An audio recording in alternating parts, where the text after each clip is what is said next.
It started with a simple family gathering, the kind where everyone smiles too much and pretends everything is perfect. My sister had organized it at her house, and I'd reluctantly agreed to attend. Family events were never my thing, but this one felt different. A strange sense of anticipation lingered in the air. My nephew Daniel had grown up. The last time I'd seen him, he was a lanky teenager, all awkward limbs and braces. But now, standing across the room, he was confident, self-assured, and, well, striking. I caught myself staring and quickly looked away, chastising myself for the thought. He was family, after all, and such thoughts were unthinkable. But unthinkable thoughts have a way of creeping back, don't they? Throughout the evening, I found my eyes drifting toward him. It wasn't just his appearance. It was the way he carried himself, the way he spoke. There was a magnetism about him that I couldn't ignore, and the worst part? He noticed. We exchanged polite smiles, brief conversations about life and work. But beneath the surface, there was an undercurrent, a tension neither of us acknowledged. That tension grew as the evening wore on, culminating in a moment that would change everything. My sister's house had an old-fashioned closet in the hallway, one of those oversized ones where you could practically hide an entire wardrobe. I'd stepped inside to grab my coat when the door shut behind me, plunging me into darkness. At first, I thought it was an accident, but then I heard a voice. "Aunt Emma?" It was Daniel. "Daniel? What are you doing?" I asked, trying to keep my voice steady. "The door's stuck," he said, sounding apologetic. "Let me try to..." But his attempts to open it were futile. We were trapped. The space was small, uncomfortably so. I could feel his presence, the warmth of him just inches away. My heart raced, and I hated myself for it. This was wrong. Everything about this was wrong. We made awkward small talk at first, joking about how ridiculous the situation was. But as the minutes ticked by, the conversation turned deeper.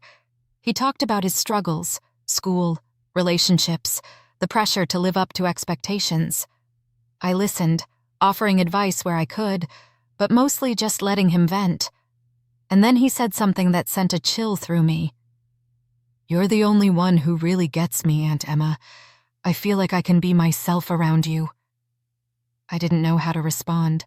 The sincerity in his voice, the vulnerability, it caught me off guard. Before I could think of something appropriate to say, the silence between us grew heavy, laden with an unspoken tension that neither of us dared to address.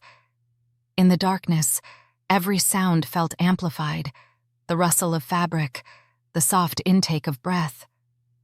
I was hyper-aware of how close we were, how easily a simple movement could bridge the gap between us, and then it happened.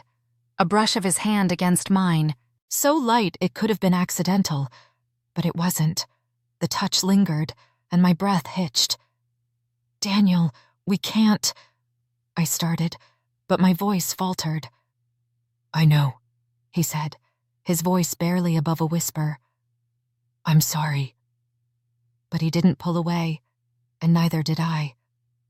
For a moment, we were suspended in that dark, confined space, caught between what we wanted and what we knew was right. The tension was unbearable, a taut string ready to snap. And then, the door opened, light flooded the closet, and we jumped apart as if burned.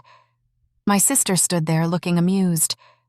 "The old door strikes again," she said, oblivious to the storm that had just passed between us. "Dinner's ready." Daniel and I avoided each other for the rest of the evening, both of us too shaken to face what had happened.